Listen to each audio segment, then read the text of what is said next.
Bismillahirrahmanirrahim. Assalamualaikum warahmatullahi wabarakatuh. Selamat siang teman-teman guru SD Negeri 47 Mataram. Perkenalkan, saya Ari Irmayani, calon guru penggerak angkatan 11 Kota Mataram, mengajar di SD Negeri 47 Mataram. Izinkan saya hari ini saya mau mempresentasikan atau mau menyebarkan pemahaman terkait budaya positif yang ada di SD Negeri 47 Mataram. Apa sih budaya positif yang harus diterapkan di sekolah? Dari budaya positif yang ada di modul 1.4 ini sebenarnya berkaitan dengan modul 1.1, 1.2, dan 1.3. Sehingga di budaya positif yang di modul 1.4 ini harapannya nanti ke depannya bisa diterapkan atau bisa diimplementasikan sesuai dengan pembelajaran menurut Ki Hajar Dewantara. Baik, yang pertama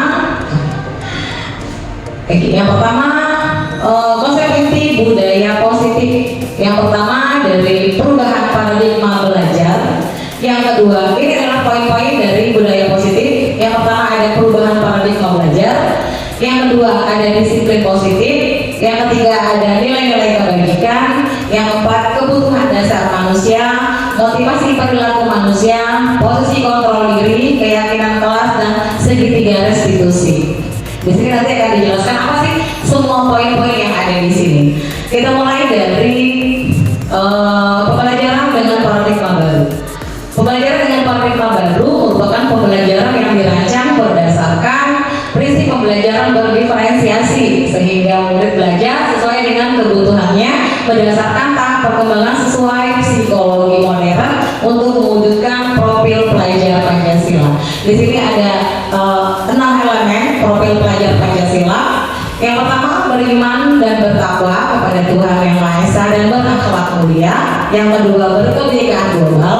Yang ketiga, bergotong royong. Yang keempat, kreatif, bernalar kritis, dan mandiri. Itu adalah elemen dari profil pelajar Pancasila. Yang kedua, miskonsepsi tentang teori kontrol. Selama ini kita selalu merasa bahwa guru itu adalah yang terbaik, guru itu selalu benar, sehingga kita merasa posisi sebagai murid adalah selalu salah. Ini ilustrasi berdasarkan miskonsepsi tentang teori kontrol. Yang pertama, ini guru untuk mengontrol murid. Selama kita berpikir, saya harus mengontrol murid tanpa kita melihat murid itu ada di posisi bagaimana. Yang kedua, ilusi bahwa semua perbuatan positif, efektif, dan bermanfaat. Yang ketiga, ilusi bahwa kritik dan penguat rasa bersalah mampu menguatkan karakter anak. Karena kita selalu merasa kita harus mendekatkan karakter itu harus baik. Yang ketiga, ilusi bahwa kritik dan penguat rasa bersalah mampu menguatkan karakter. Selama ini kita selalu memaksakan apa kita melihat apa sih mau dari anak itu sendiri. Yang keempat, ilusi bahwa orang dewasa berhak memaksa. Kita sebagai guru berhak untuk memaksa anak harus selesai, harus tuntas, harus bagus nilainya dan sebagainya. Itu ilusi kita yang disposisi dengan pembelajaran menurut Ki Hajar Dewantara. Mengubah paradigma stimulus respon ke pendekatan teori kontrol. Di sini ada stimulus respon dan sebelahnya ada teori kontrol. Di sini sebenarnya hampir sama, tapi sebenarnya maknanya berbeda. Di stimulus respon itu kita lebih banyak realitanya, tapi pada kenyataannya tidak semua yang ada di sini sesuai dengan yang ada di stimulus respon. Ini lebih ke kenyataan yang ada, bahwa kita bisa mengontrol diri kita yang tidak sesuai dengan yang ada di sini. Misalnya yang pertama, realita kebutuhan kita sama, padahal kebutuhan setiap orang kita berbeda.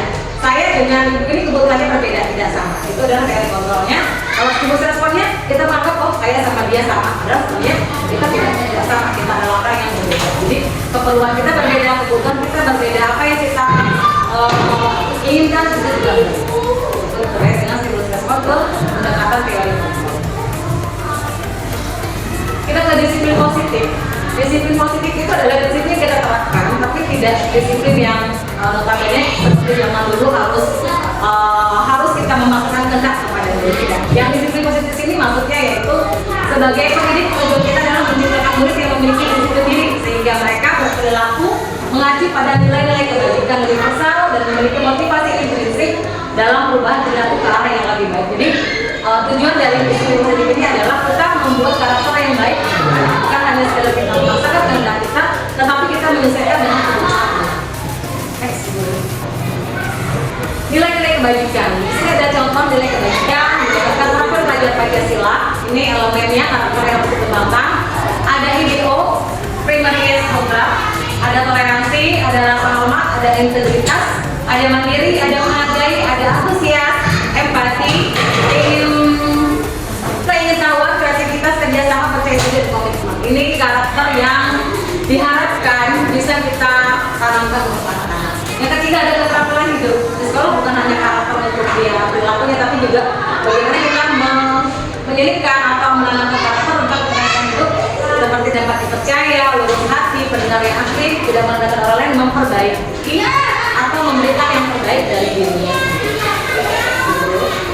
Kebutuhan dasar manusia.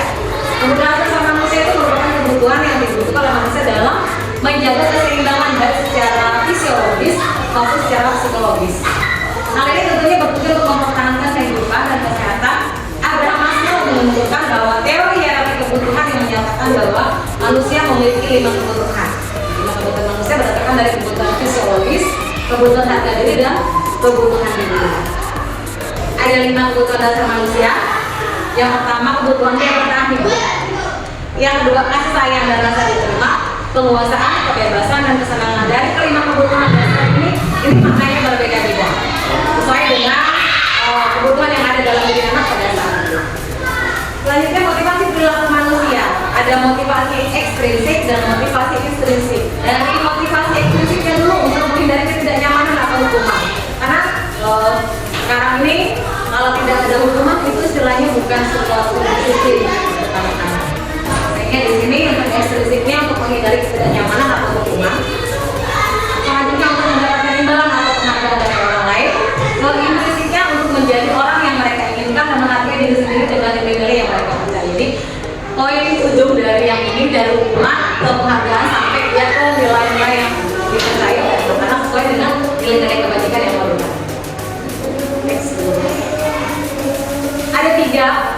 Kalau di disiplin positif ada hukuman, ada konsekuensi, ada restitusi. Di sini dari masing-masing ini punya makna yang berbeda-beda. Selama ini mungkin kita masih di hukuman, tapi harapannya nanti ke depannya kita bisa menerapkan restitusi. Di situ nanti ada istilahnya ada restitusi.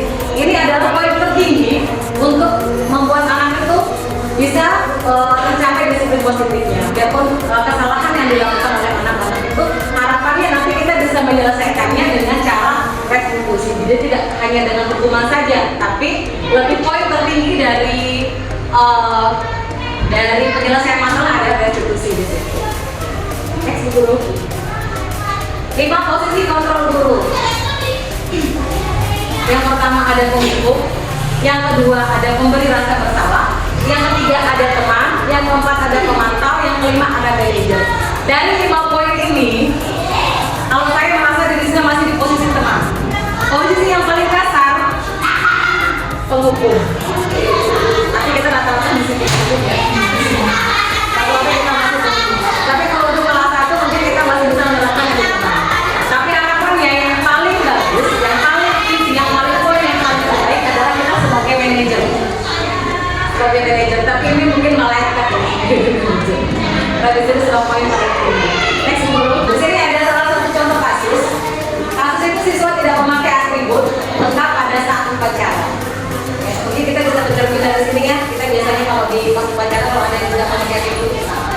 Yang pertama kalau kita sebagai seorang penghukum, seorang penghukum akan mengatakan kepada anak-anak yang tidak memakai atribut lengkap, hormat pada bendera selama 1 jam. Ini kalau penghukum. Kalau kita pada posisi pembuat rasa bersalah, kita akan mengatakan berapa kali ibu harus memberitahu kamu, selalu saja mengecewakan ibu. Ini lebih kejam. Ini poin semuanya sedikit kejam. Guru. Sebagai teman, posisi kontrol kita sebagai seorang teman. Ayo dong ikuti aturan sekolah. Kalau bantu ibu ya sekali ini, ya sudah tidak apa-apa. Lain kali jangan berbuat seperti itu lagi ya. Ini kita posisi guru sebagai seorang teman. Posisi sebagai pemantau. Kalau peraturan sekolah, kamu tahu konsekuensinya. Setelah upacara, kamu beli atribut ya untuk operasi dan jangan diulangi lagi. Ini kita sebagai pemantau. Ini poin terakhir, ini poin yang posisi kontrol yang paling tinggi, yang paling bagus sebagai manajer. Ini lebih dia ke pertanyaan, apa kamu tahu kesalahanmu? Kira-kira bagaimana kamu memperbaiki kesalahanmu? Ini adalah harapannya nanti kita ke depannya bisa sebagai seorang manajer.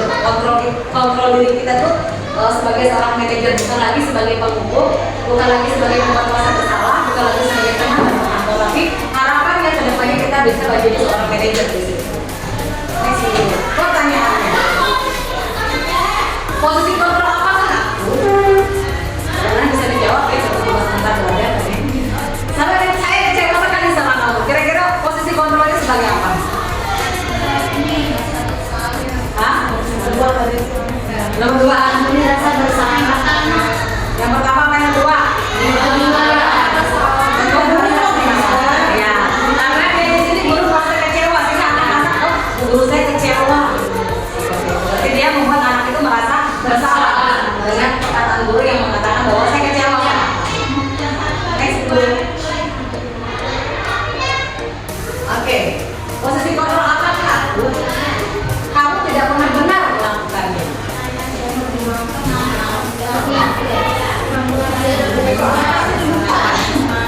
Kamu tidak pernah benar melakukannya. Jadi lebih ke posisi kontrol. Ini posisi kontrol yang pertama. Karena dia menjustis anak itu, dia tidak pernah bagus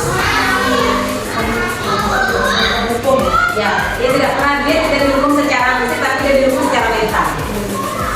Kamu tidak pernah. Posisi kontrol apa kak? Apa rencana untuk menyelesaikan masalah ini? Manajer. Bisa jadi manajer? Bisa. Insya Allah pasti bisa. Pasti bisa ya. Apalagi kalau saat ini ya udah manajer. Oke, yang selanjutnya. Ayolah, lakukan demi bapak ibu ya. Biasa kita begitu kalau di kelas 1. Yang terakhir, kamu tidak akan mendapat nilai kalau kamu tidak mengerjakan tugas. Sebuah ancaman. Sebuah ancaman dari ke Oke, next. Keyakinan kelas. Mengapa sih kita harus membuat keyakinan kelas? Apa bedanya keyakinan kelas dan bukan peraturan kelas? Mungkin ada yang sedikit jangan keyakinan kelas dengan peraturan kelas. Apa bedanya keyakinan kelas dengan peraturan kelas? Kalau peraturan ada tertib. Kalau Iya, sebelum adanya aturan dari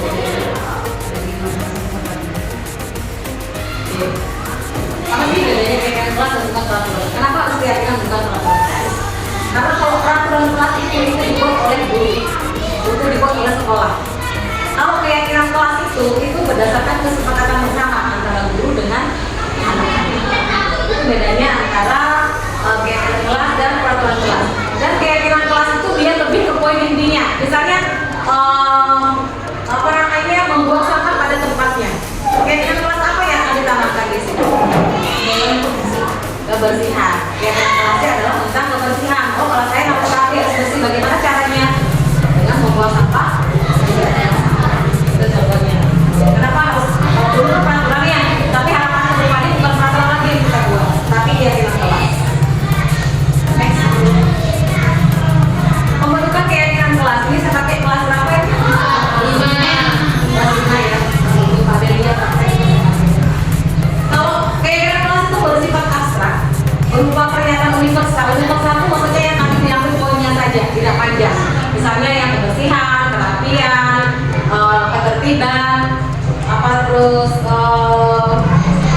ketertiban, kebersihan, kerapian, kedisiplinan, itu yang ambil poinnya saja secara universal. Ini tidak dijabarkan secara utuh, secara panjang. Sedikit saja agar mudah diingat, sesuai dengan kondisi kelas atau sekolah agar mudah diterapkan. Jadi kita sesuaikan dengan kondisi sekolah. Boleh kita mencermin di Google atau apa, tapi kita sesuaikan dengan kondisi yang lain.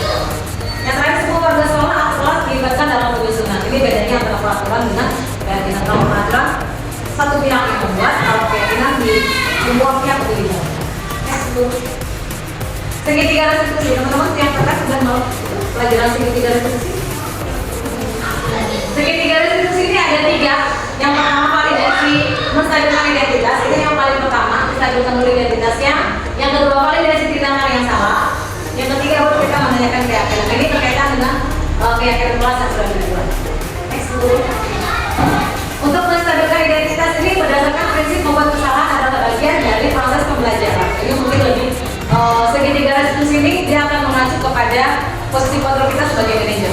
Jadi sebagai manajer itu yang harus dilakukan yang pertama dalam menghadapi masalah adalah yang pertama harus menstabilkan dulu identitasnya. Dari ditanya dulu, sebuah salah itu hal yang wajar. Tidak ada manusia yang sempurna.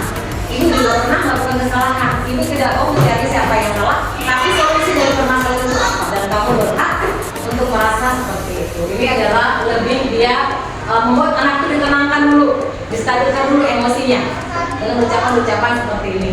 Maka sekarang kita kalau nyatanya kan langsung kita tembak aja, ya itu ditembak aja. Next dulu. Validasi tindakan yang salah. Di sini lebih ke perilaku berupaya memenuhi suatu kebutuhan tersebut. Contoh kalimatnya yaitu kamu pasti punya alasan kenapa kamu melakukan itu. Kita tanya dulu alasannya apa, kenapa kamu melakukan hal seperti itu. Terus kamu paham nggak supaya sehingga kamu tidak melakukan hal yang lebih parah. Misalnya dia memukul, dia tidak sampai dia melukai anak itu sampai ke tahapan yang pukulannya terlalu keras. Terus yang terakhir kamu melakukannya karena kamu mempertahankan sesuatu yang penting bagimu. Jadi di sini kalau validasi ini kita lebih menguatkan, kita memberi penguatan kepada anak, tapi penguatan itu dalam bentuk hal yang positif. Tidak kita malah menyalahkan mereka, sama kita salahkan aja anak itu kan, sama kita validasi dulu, sama kita kuatkan dulu, kenapa sih dia bertahan seperti ini. Next dulu, menanyakan keyakinan. Kita sudah membuat keyakinan nih di kelas, sudah ada beberapa keyakinan yang kita buat. Dari kesalahan yang sudah dilakukan, kita tanya kamu ke anak-anak, kamu kemarin melakukan itu berdasarkan keyakinan apa? Apa keyakinan kelas yang kita langgar? Apa keyakinan kelas yang sudah kita buat? Kenapa kita melanggar keyakinan yang sudah kita buat? Ini lebih pada saat ada kasus dia mencari solusi dari menanyakan keyakinan. Itu dia mencari solusi dari permasalahan yang sudah dilakukan. Next dulu. Oke, thank you. Seperti itulah. Yang terakhir dari segi negara institusi menstabilkan identitas, validasi tindakan yang salah dan menanyakan keyakinan. Harapannya nanti ke depannya kita bisa menjadi guru seperti itu. Semoga ya. Kita sama-sama belajar. Jadi pada kenyataannya kita masih emosi yang lebih tinggi. Jadi manajer. Posisi kontrol kita kan sebagai manajer.